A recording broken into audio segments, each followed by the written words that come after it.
It's 60 BC in the Roman world. The Republic is staggering through its twilight. Pompey and Crassus dominate politics. Cicero is in the Senate, and a young Julius Caesar is scheming for power.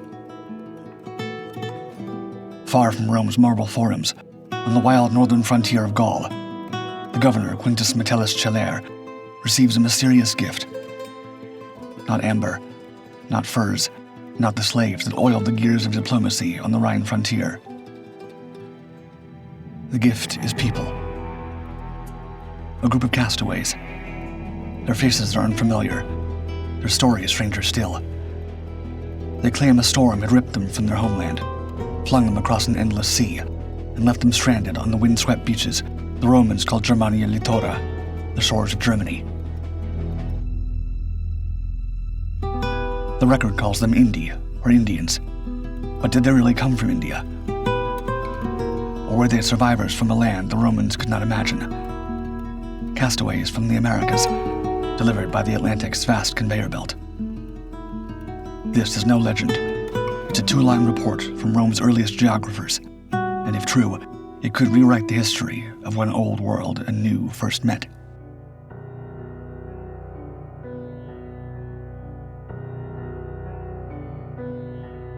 The account originated with Cornelius Nepos, a biographer of the late Republic. His original text is lost. What survives are fragments preserved a century later by Pomponius Mela, Rome's first geographer, and Pliny the Elder, the famed encyclopedist who died at Pompeii. Mela, writing around AD 43, says Nepos used the tale to prove the world was circumnavigable. He records the men said they'd been taken ex indicis aquis, from Indian waters, and tandem in Germania litora exisse, at last emerged on the German shores. Beyond those seas, he adds, the world is locked by frost and ice. Pliny, writing in AD 77, repeats the story in Natural History 2.67. For him, it was evidence that Oceanus, the world sea, encircles the earth. He notes that the Suebi, a Germanic tribe, had gifted Celer, quote, certain Indians driven by storms from Indian waters into Germany. 2 lines, one extraordinary implication. For Romans, India was no myth. It was a place that drained their coffers. Pliny complains that India sucked 50 million sesterces of Roman gold each year, roughly $250 to $300 million today, in exchange for pepper, pearls, ivory, and fine cotton. So when they heard Indi, they imagined merchants from Muziris, Barigatsa, or other Indian ports on the Arabian Sea. Men tied to Rome by the monsoon winds and the Red Sea trade. But Rome's intellectuals also speculated boldly. The Stoic philosopher Posidonius, admired by Cicero, argued the inhabited world was smaller than many believed, and that a ship sailing west from Spain could, in principle, reach India. The geographer Strabo later echoed, quote, were it not for the immensity of the Atlantic, one could sail from Iberia to India on the same parallel. So in the late Republic, the idea of India by sailing west was already circulating. If the castaways had been Native Americans, whatever explanation they tried to give would likely have been understood through this lens and recorded as Indi. So, where did they land? Mela is clear, a Germania litora, on the German shores. In Roman geography, that meant only one seafront, the North Sea, or at its furthest stretch, the approaches to the Baltic.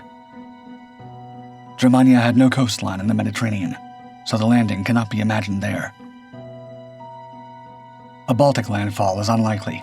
A storm-driven vessel from the west would be hard-pressed to thread the narrow Dana Straits from the North Sea, and reaching the Baltic from the east out of India would have required a long overland journey. Both at odds with Mela and Pliny's account of a storm-tossed voyage from Indian waters ending in a direct landfall on the German shores.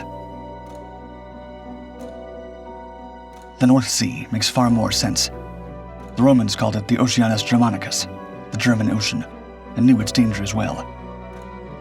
In 12 BC, Drusus cut the Fossa Drusania, a canal linking the Rhine to Lake Flavo and the sea. A generation later, in AD 16, his son Germanicus launched a fleet of 1,000 ships into those waters. A sudden storm tore it apart, scattering wreckage and drowning men along the coast. Tacitus recorded how the sea itself humbled Rome's might. If the castaways truly came by sea, they must have landed on this North Sea coast, the only maritime face of Germania. And that choice is significant. A North Sea arrival links directly to the Atlantic currents sweeping from the west, or in Roman imagination, to a speculative circumpolar ocean route skirting the top of the world. That leaves us with two oceans and two theories. How could men from Indian waters end up on the North Sea coast?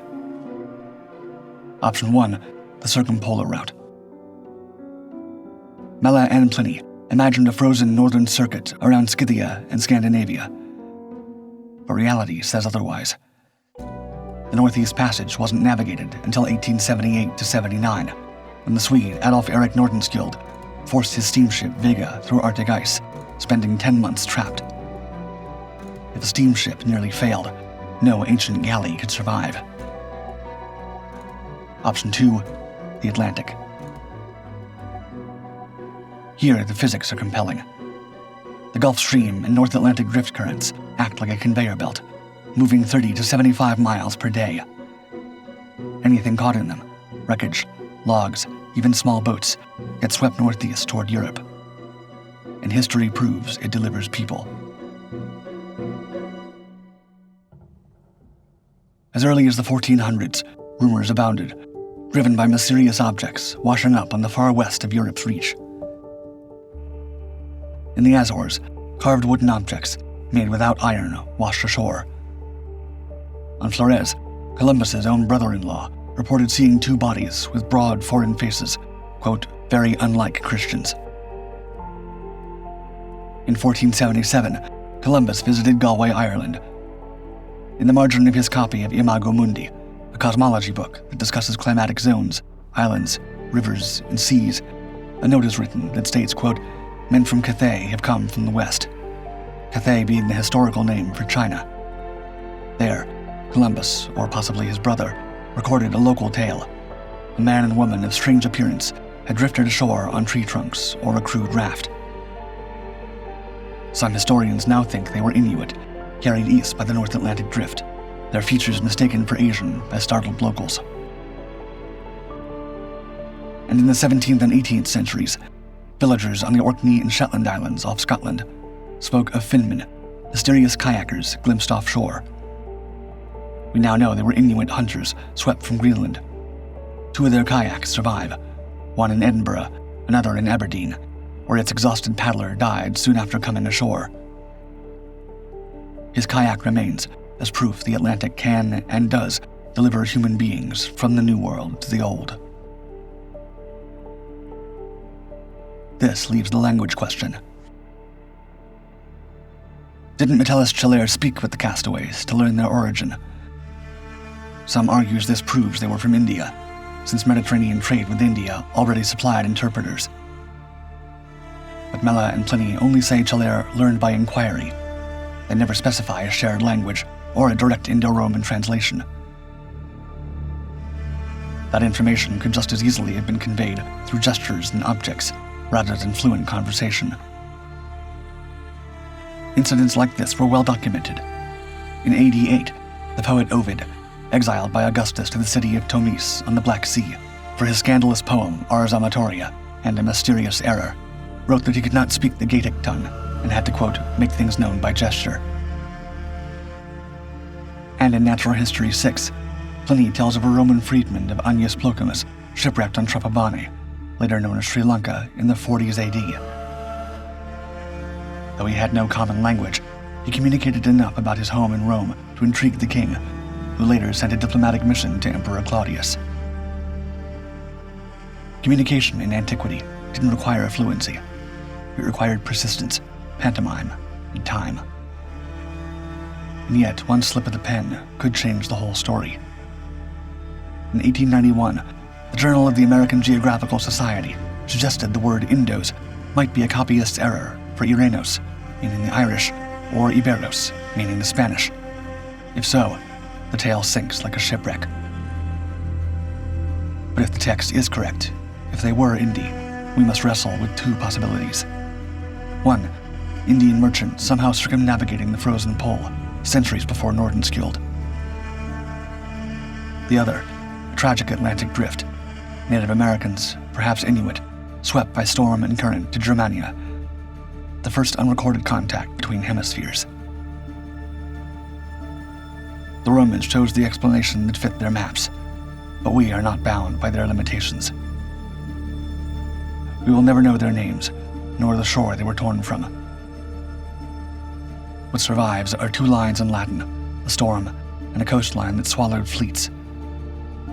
A reminder that history is not only carved in marble, but sometimes delivered, sodden and salt-burned by the sea.